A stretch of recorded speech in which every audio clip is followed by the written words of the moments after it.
Kung hindi mo matutunan kontrolin ang isip mo ang unti-unting sisira sa'yo. Huminto ka muna. Sandali lang. Makinig ka. Dahil may mahalaga akong gustong ipaalam sa'yo. Isang bagay na maaaring magbago kung paano mo tinitignan ang sarili mo at ang lahat ng pinagdadaanan mo. Alam ko kung gaano ka nakapapagod. Hindi lang sa katawan, kundi sa loob mo. May mga umagang gumigising ka pero pakiramdam mo pagod ka na agad. Parang may bigat sa dibdib mo kahit wala pang nangyayari.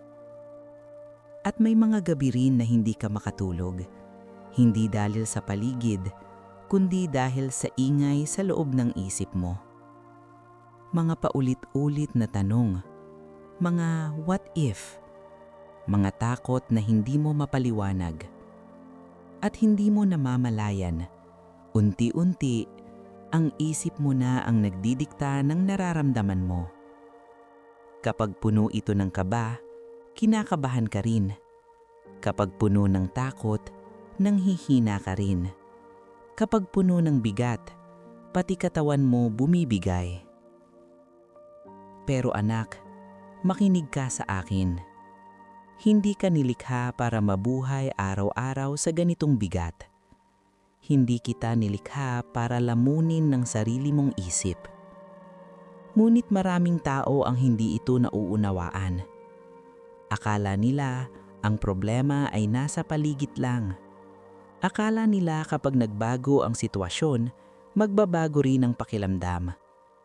Pero hindi nila nakikita na ang tunay na laban ay nagsisimula sa loob. Sa mga kaisipang paulit-ulit mong pinapakinggan. Sa mga paniniwalang unti-unti mong tinatanggap. Sa mga salitang sinasabi mo sa sarili mo kapag walang nakakarinig.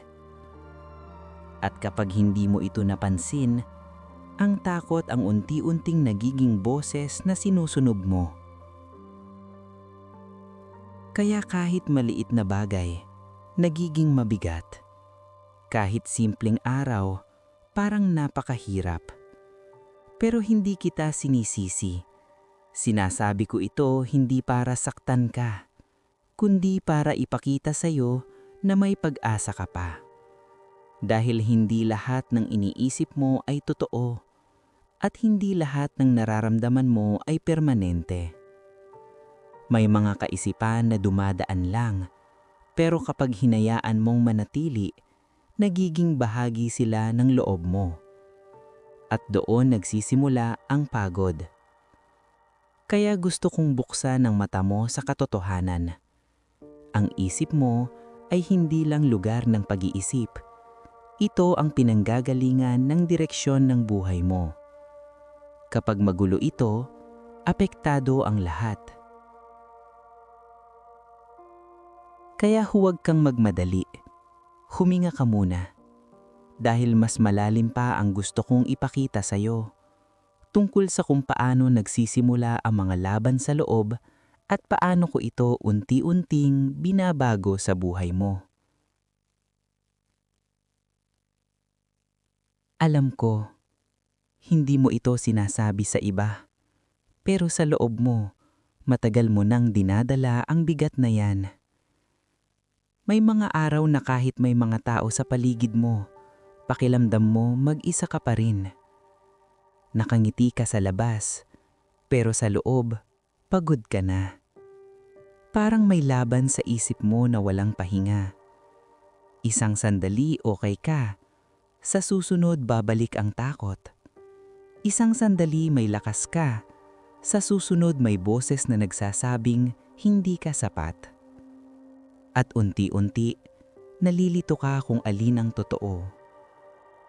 Pero anak, hindi ka baliw, hindi ka sira, hindi ka mahina. May nangyayari sa loob mo na hindi mo pa nauunawaan. Ang isip, kapag hindi nabantayan, nagiging lugar ng paulit-ulit na laban. Mga alaala na gusto mong kalimutan, bumabalik. Mga salita ng iba, sumisiksik pa rin. Mga pagkakamali mo noon, parang buhay na muli. At kahit gusto mong mag-move on, parang may humihila sa'yo pabalik. Kaya napapagod ka. Hindi lang katawan, pati puso. At dahan-dahan, nagsisimulang maniwala na ganito ka na lang talaga. Pero hindi ko iyon sinabi tungkol sa'yo. Hindi kita nilikha para manatili sa ganoong estado. Hindi kita inilagay sa mundong ito para maging kulungan ng isip mo. Ngunit kung hindi mo ito babantayan, ang isip mo rin ang magiging lugar ng takot. Alam ko, hindi ito madali. Hindi mo laging pinipili ang iniisip mo. Minsan dumarating lang sila ng kusa, pero hindi ibig sabihin nito na wala ka ng laban. Dahil nandyan ka pa rin. Nakikinig ka pa rin. Lumalaban ka pa rin kahit pagod ka na. At anak, mahalaga iyon. Dahil kahit sa gitna ng pagod mo, may natitira pang pag-asa sa loob mo. At doon, ako ang kumikilos.